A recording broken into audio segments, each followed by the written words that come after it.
क्या बात करोगे निखिल तुम मुझसे? और ऐसा क्या कह दिया मैंने तुम्हारी बहन को? सिर्फ इतना सही तो कहा था। और मुझे एक बात बताओ, अभी ये राखी पे आई तो थी और ये हर फेस्टिवल पे हमारे घर आती है, मैंने तो कभी इसे कुछ भी नहीं बोला, जो तुम इतना ज्यादा रिएक्ट कर रहे हो। मैं जाती हूँ क्या अपने घर में ऐसे? ये हर आए दिन मुंह उठा के आ जाती है। अरे हमारा भी कुछ अपना टाइम होता है, लेकिन इसे क्या? ईशु, तुम्हारा ना बहुत ज्यादा हो रहा है। तुम भूल गई हो ये मेरी बहन है और तुम मेरे सामने मेरी बहन को इतना कुछ सुना रही हो। शर्म आनी चाहिए तुम्हें। तुम्हें अच्छे से पता है ना कि हम दोनों के माँ बाप नहीं है। अरे वो दोनों बचपन में हमें छोड़ के चले गए थे। मैंने अपनी बहन को कितने नाजों से पाला है, आज तक इसे ना इतनी सी तकलीफ नहीं होने दी है, और तुम मेरे सामने इसको इतना कुछ सुना रही हो। शर्म आनी चाहिए तुम्हें, समझी? ये इसके भाई का घर है, इसका जब मन चाहेगा ना तब तक यहाँ रहेगी, समझी? आ गया शिखा तुम्हें सुकून? अब तुम यही चाहती थी ना तुम्हारे भैया और मेरे बीच में लड़ाई हो। अब तो बहुत खुश हो रही होगी तुम। और निखिल तुम इतना तो मैंने इसे कुछ भी नहीं बोला था जितना तुम मुझे सुना रहे हो। अरे पूरी जिंदगी तुम्हें मेरे साथ रहना है, ये तो अपने घर चली जाएगी। अरे बस करो तुम, समझी? बहुत हो गया तुम्हारा। और बहन तू आज मुझे कुछ परेशान लग रही है, आखिर बात क्या है बता मुझे। नहीं भैया ऐसी कोई बात नहीं है, मैं तो बस हंसी।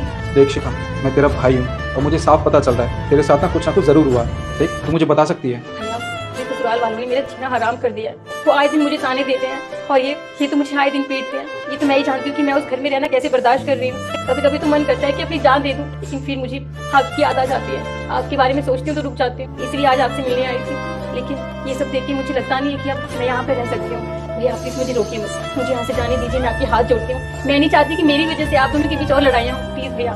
शिखा तेरे ससुराल वाले तेरे साथ इतना कुछ करते हैं, तूने मुझे पहले क्यों नहीं बताया? अरे मैं तेरा भाई हूँ, तू इस तकलीफ से गुजर रही थी, कम से कम एक बार मुझे बताना जरूरी तो समझा होता। ये तो खुद पे शर्म आ रही है, मेरी बहन के साथ ये सब होता रहा और मुझे भनक तक नहीं लगी।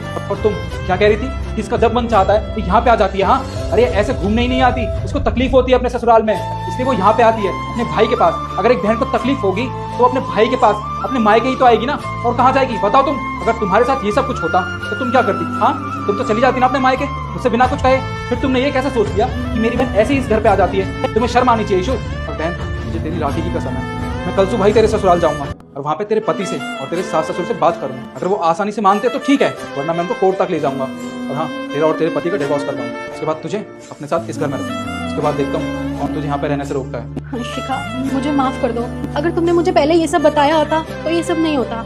और निखिल तुम ठीक कह रहे हो, तुम इसके घर वालों से जाके बात करो, और अगर वो नहीं मानते सीधे तरीके से तो इन दोनों का डिवोर्स करवा दो और ये हमारे साथ ही इस घर में रहेगी, ठीक है? तुमने मुझे माफ कर दिया ना? हाँ भाभी मैंने आपको माफ कर दिया।